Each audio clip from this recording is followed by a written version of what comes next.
Welcome to another edition of Stay Out of the Kitchen. I'm Doug Heater. I'm going to be joined by Mike Fouts. Mike, before we get started, I want to give my sister credit. She figured out the Stay Out of the Kitchen pun. Her husband did not, because of Heater. So I want to start right out of the gate that she wants credit because this is someone that threw a quate over the fence in that backyard we had, which you know how challenging that is.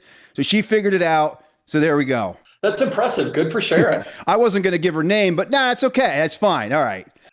That's fine. Yeah. All right. So we're going to start a little serious here. Well, sort of, not really, with Antonio Brown. And so I was watching Red Zone on Sunday when this took place. And then we had we were fortunate enough to have the Jets-Bucks game as a full, as you can see, it was top left over here. What is going through your mind when you saw that happen? What do you tell me what you were thinking when you see him walk off the field? Well, the first thing I thought was, what in the world can this guy be doing? And then I realized he's effectively done this with the Steelers and the Raiders, right? He only played one game with New England, so he didn't even have time to quit. But what in the hell was he doing? Throwing his stuff into the stands and walking off with no shirt? I mean, what's he doing? So the thing that gets me is, of course, we're in a world today where we can't take responsibility for really fucking up. So now we have the people that say he's got mental issues. Now, we all know that, the joke, he does. Of course, nobody normal acts that way. And again, here's another diva receiver like T.O., like Chad Johnson that want attention. No normal person is going to strip down. You know what it reminded me of? That scene in Slapshot at the end when the guy doesn't want to fight and he gets down to his Jimmy shorts and he's skating around the ice. That's what that reminded me of. You know what it reminded me of, Doug? Hines Ward falling asleep in the pisser. So Mike and I are in Indianapolis, and now this is not like Joe Flacco getting hauled out of the bar. But we're in it. We're in the bar. That was Champs, right? That was Champs in downtown Indy. So we're going to see the Steelers play the Colts, and Mike goes into the bathroom. Now, this is not the year that we drank them out of pucker, and I'll get to that in a minute. We're in there, and Mike goes, hey, you want to go in there? Hines Ward's asleep at the pisser. Now, if you missed an earlier episode, anytime somebody's wearing a jersey, we refer to them as that actual player, like watching Joe Flacco get carried out of stadium view. So I go in. Now, this is how drunk this guy was. By the way, this happened to be the white version of Hines Ward. If I'm right, he was the white version of Hines Ward. That's right. Yep. He is standing up at the urinal, and his head is against, right? The head was against the wall? Yep.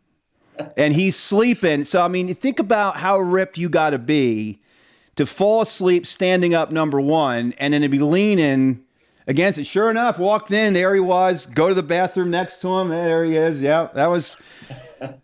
But he never walked off the field. He just fell asleep at the pisser. Yeah, he just fell asleep. Antonio Brown would have been better off falling asleep taking a piss, or taking a piss with his pants around his ankles. Which we also saw in a truck stop heading up to New England. There's a whole nother...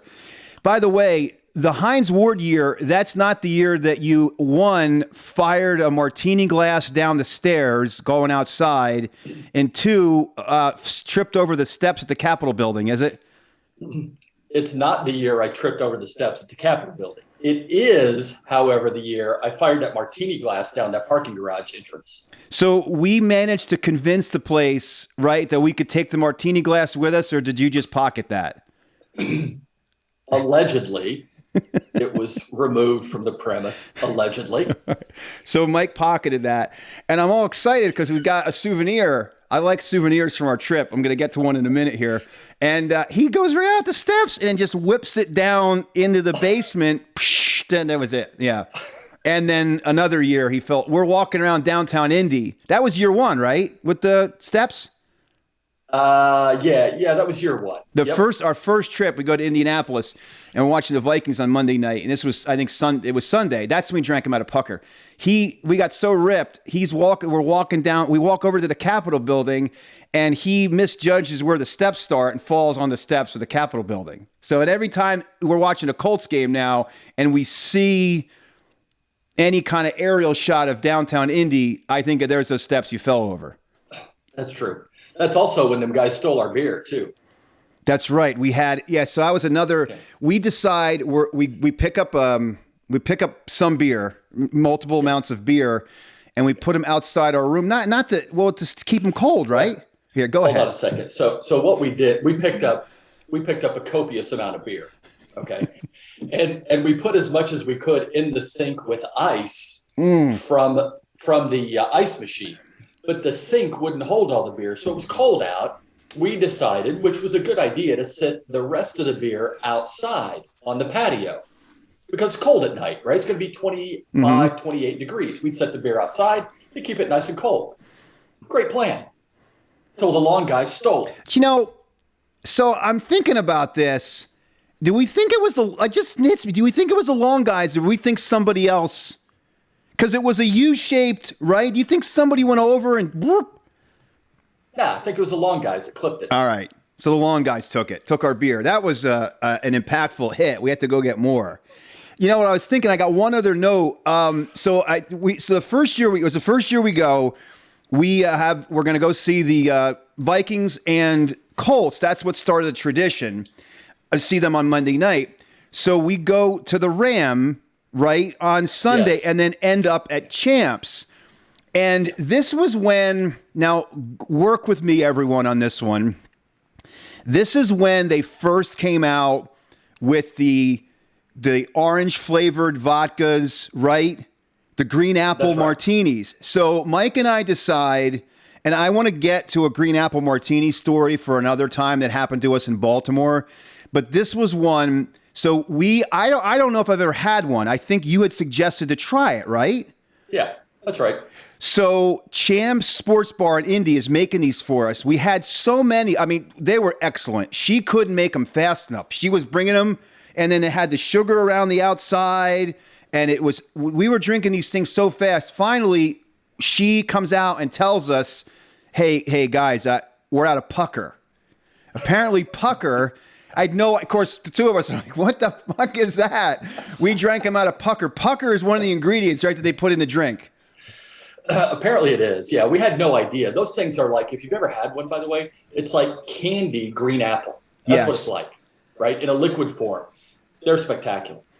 They were excellent. So we drank a place out of pucker. That's when all the historical moments started. Now, that was not the year, I don't think, on a Friday that I watched that Cowboys-Falcons game Saturday night with one eye. That was another year, right? Because that's when we got in late on a Saturday. Yeah, that was another year. And was that a Saturday or it doesn't matter if it was a Saturday or Sunday night game. We drank like bastards, and we had to watch the game. That was the first time, by the way. This also happened at the Rose Bowl, but we had to watch the game with one eye covered up. Ooh, I was ripped. The Rose Bowl was another one. That was bad. I wanted to bring up one more thing, and I want to kind of put an exclamation point on at least a somewhat serious sports topic and what we think of Antonio Brown moving forward. But we get there 1 year late. We land late on a Friday, and the bar, it was an ESPN zone, right? And the bar, there was 50 minutes left until closing.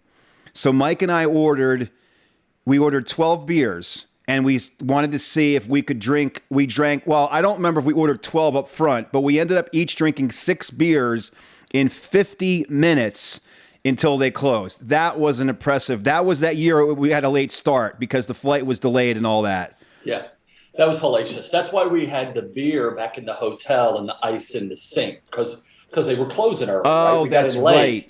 Yes. And we were running out of time. So, we can't just go have a drink. We got to have like 6 of them in 50 minutes as fast as we can. So, and ending this Steelers reminiscent trip to Indy and that, what do you, I mean, moving forward, I imagine this guy's got no shot of playing anymore, right? Well, I wouldn't think so, right? Like who's gonna pick up the overhead associated with that, all the trouble, and I just can't believe anybody would buy into that.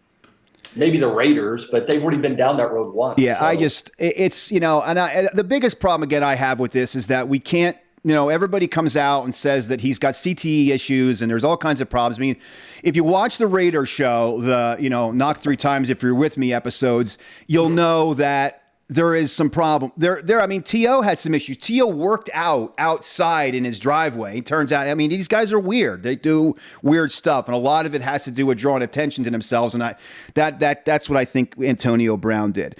So I got one thing. So how about you talked about analytics last week. How about some guy's assholes shrinking last week, like Salah from the Jets, deciding that it was a wise decision to go for it. These analytics guys, there's no feel in a game. You got 4th and 2 with Tom Brady on the other side. You put a 3 up there to make it 7. So at the very least, this guy's going to tie the game. But the paper says 4th and 2 at that spot in the field. It wasn't 4th and goal. It was 4th and 2. So he had 4 more snaps that potentially have to make a decision. I just think it was perfect. It was perfect of the example of what we talked about, that these guys that go by the sheet have no feel for the game. None whatsoever. And by the way, the Bengals almost fucked it up too. They had a similar situation, and they got lucky, by the way. That's all there is to it. But the Jets didn't. They gave the ball back to Brady, and boom, boom, boom, you're dead. He carved you up. So last week, I had some people ask me if you got off your chest what roasts your balls. I have one thing before we talk about Phoenix, because I'm wearing my 2021 NASCAR champion Kyle Larson shirt. That I got in Indianapolis, by the way. We went out there to drink hellaciously, but that's for another time. That should be the name of the show. That's for another time, because I've got all this stuff that I'm saving, but I got notes of what I want. But anyhow, before we talk about that, I want to talk about what roasts my balls. So I have issues with analysts and football analysts, because I think most of them spend very little time preparing and don't know that much. But the phrase that really roasts my balls is when I hear a guy say, "Hey, he stuck his foot in the ground." So like it used to be a guy would make a cut. Now we've got to sound so wise. Like we use this jargon that's, that guy really knows his stuff. I mean, sticks his foot in the ground. I mean, normally that would just be making a cut or running. I heard it in the first 8 seconds of a game the other day. I mean, do we really need to go that far? I mean, I walked downstairs and at one point I had to go around a chair. I mean, I stuck my foot in the ground and had a really nice cut there. Yeah. Yeah. Big cut around that stair right into the living room. Yeah. Yep. I don't know. That's ridiculous. just it's unbelievable. There's so many like that, by the way. It's ridiculous. Because it's like everything has to be, boy, something happened over here. I'm not, oh boy. Yeah, something. It's like Corvallis for a second there. Are the windows locked? No. Speaking of that, I got, all right. So I got a couple. So first of all, I am one of the dumbest. I'm one of the dumbest people around. Let's just, okay. I know a new challenger may emerge from Seinfeld, but I'm the dumbest. So we're expecting snow. I'm sure in your balmy Florida, you bastard, you're not expecting a snowstorm down there, are you? No, there's no snow here. So we're expecting snow. So we have a snowblower that I got last year, and it's in the shed. So I got to move it to the front. So I got to make sure it's running. So I get it into the garage, fire this sumbitch up. And then Angela is going to run on the treadmill. And I realize that not only does the entire garage, but the kitchen and now the house smells like gas. That's impressive. So that's how I had to do? Yeah, that's a class. I had to take that pool skimmer and clean out a coconut out of the pool. I had to take a sumbitch and that coconut. You want scrap right out there? You're going to get a coconut out of your pool. Son of a bitch. I got a snowstorm coming. You're pulling coconuts out of there. Did that fucking squirrel and those birds still come back like they do when we were down there? Oh, yeah. They're everywhere, man. That squirrel, he loves that bird feeder. Hell yeah. So Mike lives in Florida, and every time we go down there, which, by the way, we got to talk about, we've got a trip coming at some point soon. Yes. You got to see a lizard or a gecko of some point scurrying across the lawn. That is my tradition every time you're down there and you see it. No gators. I don't want to see that. And I've also learned that any body of water, if there's a puddle on the side of the road, I think there's an alligator in it. That's the way. The best rule of thumb is if there's water in Florida, there's a gator in there at some point. Better safe than sorry. Correct. Most of the time you're accurate. All right, so Mike and I go to Phoenix. Mike, take a swig of your LaCroix drink and show everybody what I'm talking about. All right. So I usually, yeah. So the reason why he's drinking, so we go to Phoenix.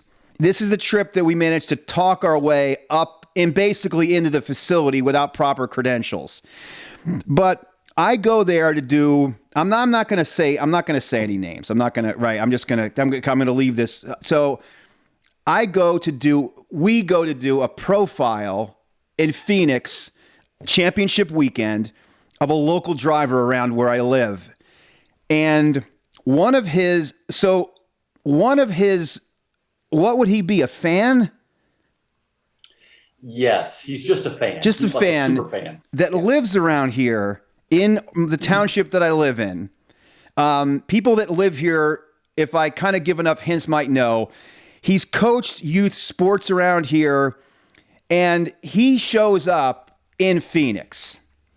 So I can't believe, it's like, you got to be shitting me. We text Angela, right? She thinks we're pulling her leg. There's no way he's there, right? Yeah, that's right. So I Coy Roy a picture of it. Wait, right? You did Just what? To prove. I Coy Roy, you know what Coy Roy is, what? Right? Like I have my phone and I'm like, Coy Roy, take a picture. So he doesn't know I'm taking a picture of it, right? I never heard that. You did Coy Roy it though. I did. So she can't believe it's him till we send a picture. But we're standing around talking, and for a while it was okay before I get into it. Then it got to be where we couldn't get rid of him. So Mike says, I mean, we were trying everything, couldn't get rid of him. Mike goes, he's like, if you step in gum and you have gum on your shoe. Like, that was classic. I had never heard that one before either. And it's great because you don't really want it or on your shoe and you can't get it off. We could not get that gum off our shoe that day. We should have put chiclets in that some bitch's pocket so we could hear him coming. Or Tic Tacs, Tic right? Tacs, yes. Because he was the sidler. We would be working, and all of a sudden, he's right there beside me. I'm like, what? Where did you come from? The sidler. So he's drinking. Go show it. He's drinking again. He's drinking. So look at what Mike is doing with this thing. He gets a soda, and I look around. And I can't look at Doug when this happens because this guy takes this soda and he drinks it like this. So I see this and I am immediately excited at the moment I can say to Mike, hey, did you see how he drank that soda? So we, of course, proceeded to drink soda that way the rest of the weekend. Yes. The thing about it is that gets me. I've been holding on to this one for a while.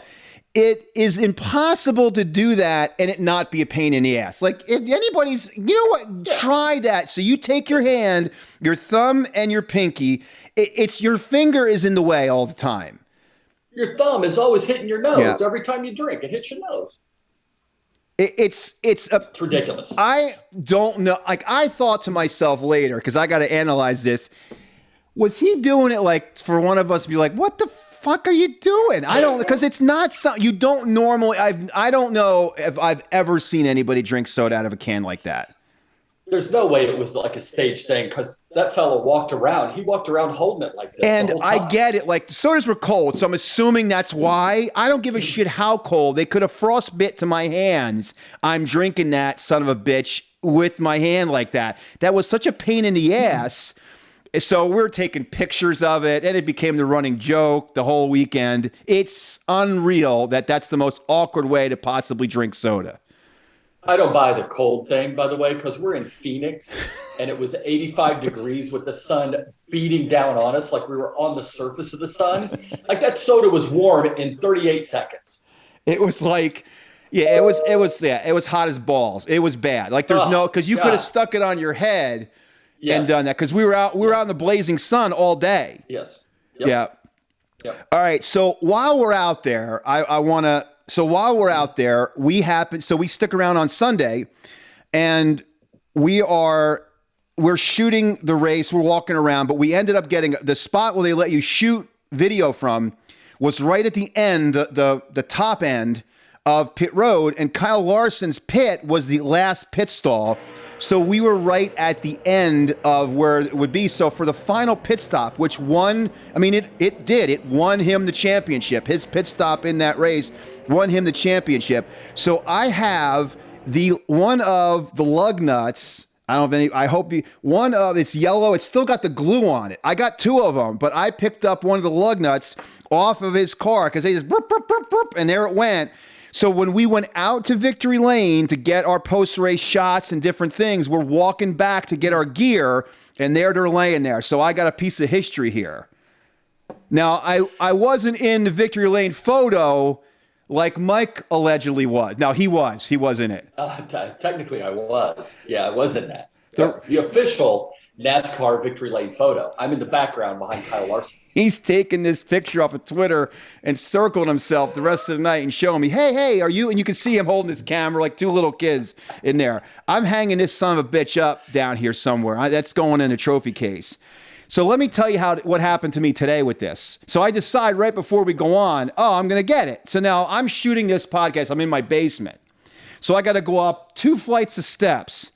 So I go up, and Angela's up there with my stepdaughter, and they're like, what are you getting? I said, I'm getting the lug nut for the podcast. She goes, hey, we got to start walking more. I go, what the hell are you talking? I go, what, am I fat? She's like, no, you're out of breath.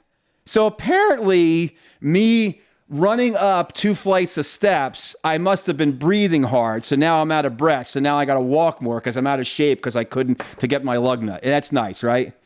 Because you had to go get your nuts upstairs? I think she's listening right now and laughing. Because yeah, she is. I can hear her. I can hear her laughing. Yeah, because I have to go get my nuts upstairs. Yes, that's why. Yeah. Yes. Yeah, if she wants to go scrap, we'll all go scrap. We're all going to go scrap. Yes. All right. So anyhow, that's what. So why don't you? Let's go back to that story about us. So we go to Phoenix. We got to get credentials, and we go to the building where we got to get credentials, and we basically went to the wrong building. Come back, don't have anything. We're driving around, and Mike, he did it. I didn't. Talked his way all the way from the parking lot into this main building where we found out we got to go all the way back to where we started to get our stuff. So I'm going to take everybody back for a second, Doug. We had legitimate credentials, right? So we just had to pick them up, and the directions in our defense were not very clear at all. So we go to the location, and it says credentials for Phoenix Raceway. Well, we don't need that. We need credentials for NASCAR. So we go to the other building for the NASCAR credentials, and they said, oh, so-and-so has them at the track for you. You got to go to the media center at the track. Fine. Well, the problem is, since we didn't go, we should have gone to that Phoenix Raceway credentials to begin with. Yes. That's the issue. So now we don't have a parking pass. I have to talk my way into a parking area, right? That Yes. we're ultimately supposed to be into. I have to talk Hey, this guy. Did you know the name of the guy that worked there? What was his name again? Pedro. It was Pedro. That's right. Yeah. Yes.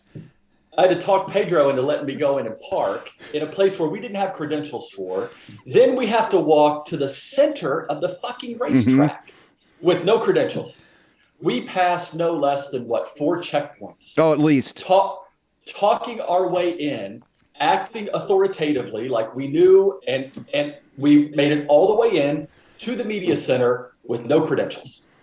So we've said this before.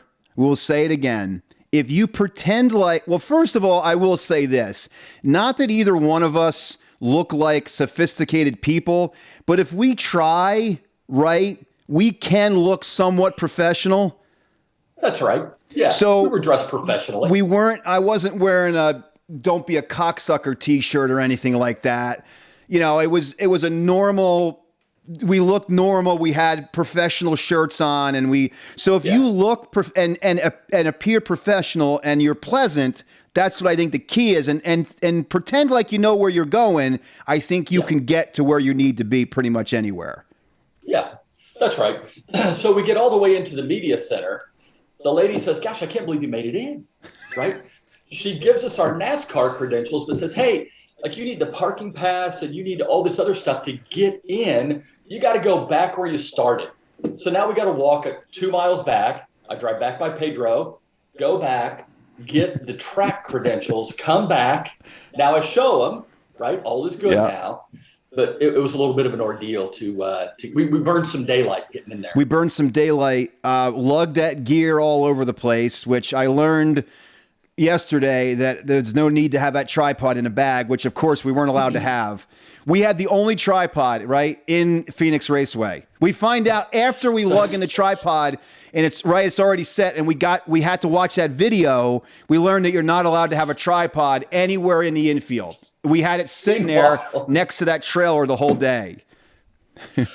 The entire damn day. We set that sumbitch up out in the open. And there it was, big tripod. There it was. There. Needed it for the sit down. So found out. Big sign. No tripods. That's right. There was one. Yeah, big sign. Hey, is your giraffe back there?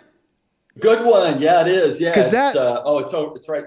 Yeah, I don't know, because that was famous. Your shoulder's blocking it. My son really enjoyed that graphic. He thought that was. By the way, I don't want to get into it now because we're running a little bit out of time. But it is amazing how easy people think this is. Like it just magically edits itself and appears on there. You know, like, oh, you don't. I'm like, no, this requires a little bit of effort. Like things don't just pop up on this stuff. Anyhow, that was it. Yeah. Hey, one other thing. If the Bills and Patriots play in the playoffs, will it be the third edition of the Dildo Bowl for this year? Good one. Good one. I guess if it's in Buffalo, it will be, right? So here's what I held. This was time sensitive for a couple weeks ago, but I don't know if people know. I don't know if people know this story. No, they don't know this story, but I don't know if they know the story that what would be the right word? A sexual device, right? Is that the right word or no? Yeah, it's a sex toy. It's a sex toy was thrown out. A dildo was thrown out onto the field. What am I talking about? In the game against it was the Bills and Patriots. What, about 3 years ago, right? Maybe 3 or 4 years ago. So I'm watching it from my other place, and I've got the TVs going, and that game is live. It's live on one of the televisions. So a buddy of mine who goes by the initials of KO is sitting there watching the game. Now, he's a quiet guy. He doesn't say too much. And I don't know him that well. So he's sitting there.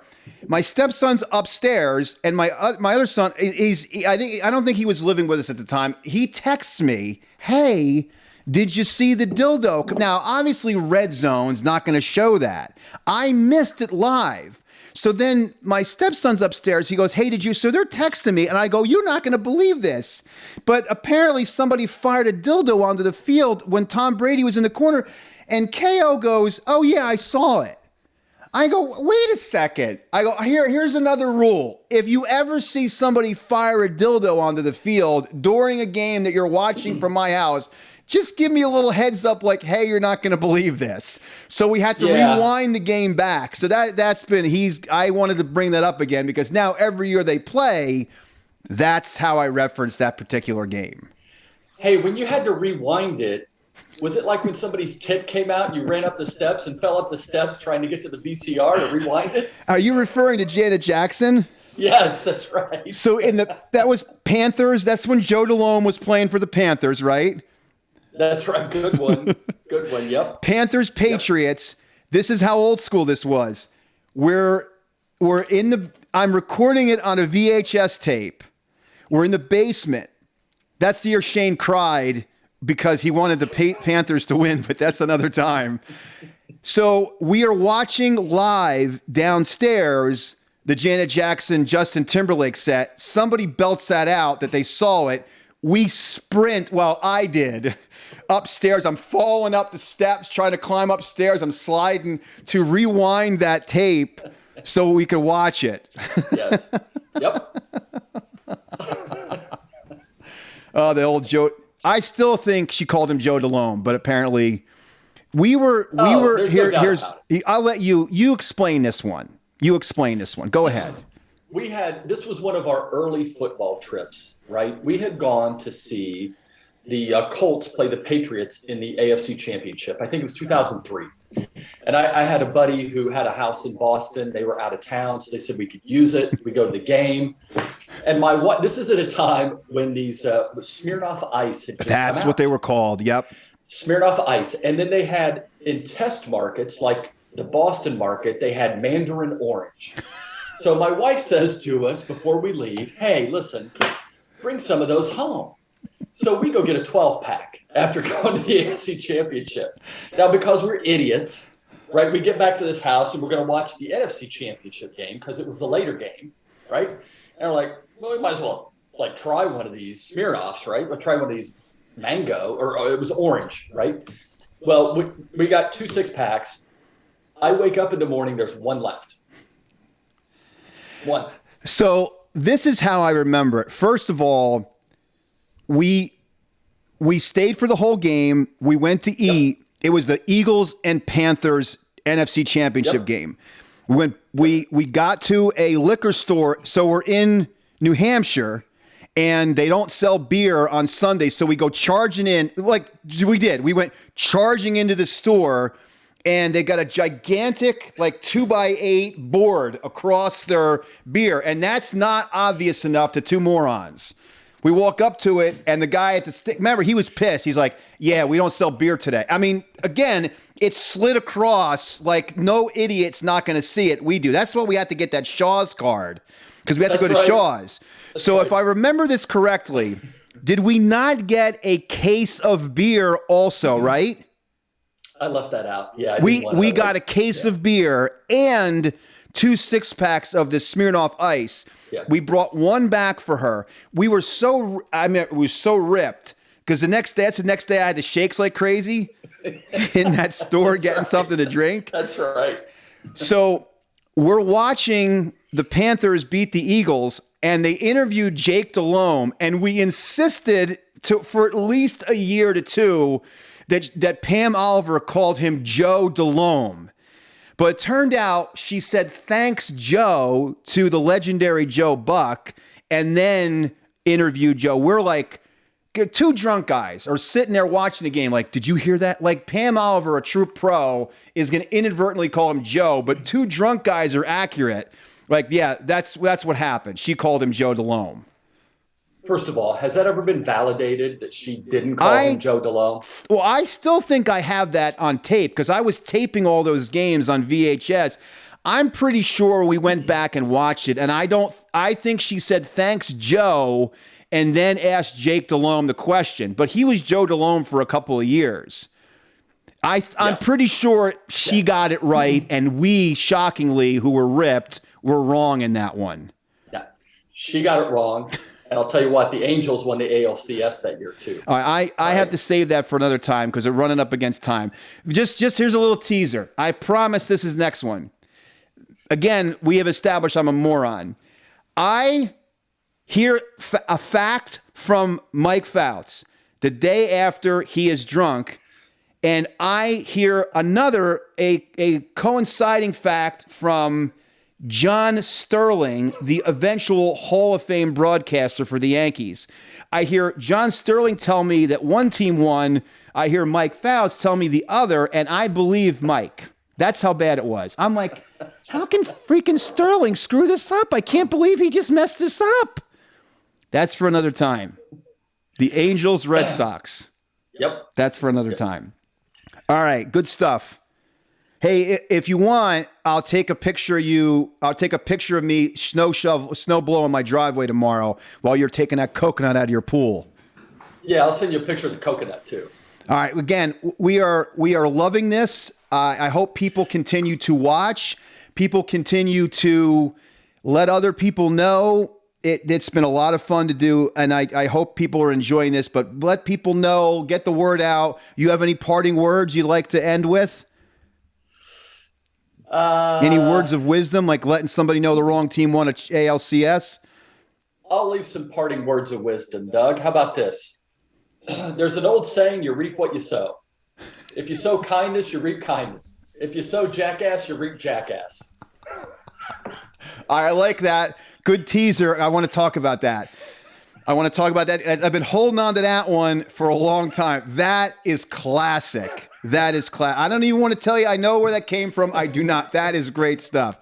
All right. Hope everybody enjoyed. Stay out of the kitchen. I think this is episode 8. We want to keep this going. Hope you enjoyed it. Let people know. Mike, good to see you. We'll talk again next week. All right. See you, everybody. All right, everybody. See you next week for sure.